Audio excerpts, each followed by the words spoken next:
Magluluto tayo ng seafood for today's video. Let's go!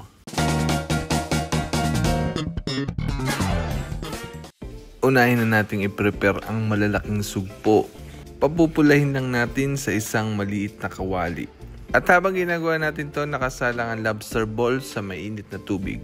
Iyan na, mapupula na yung ating malalaking sugpo.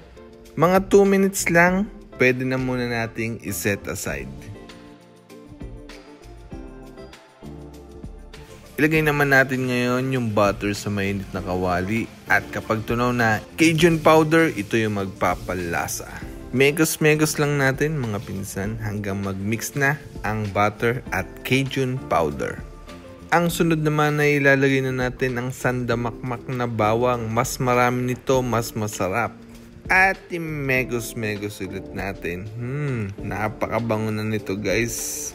Isa pang sikreto sa ating nilulutong ito ay ang paglalagay ng alamang.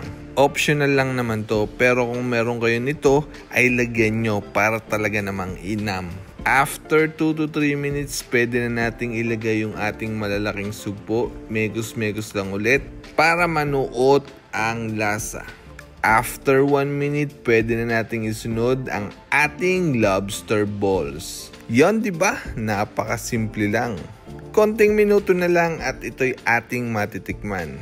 Pero bago yan, makikilike and share naman ng ating video na ito para maging updated ka sa susunod pa nating mga upload. Alright mga pinsan, tara tikman na natin.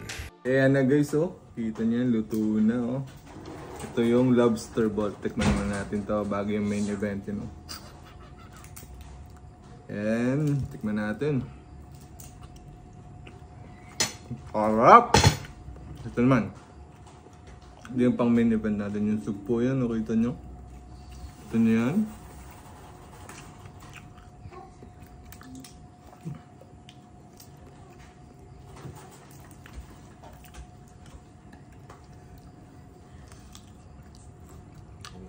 The best! Like and share. Let's go!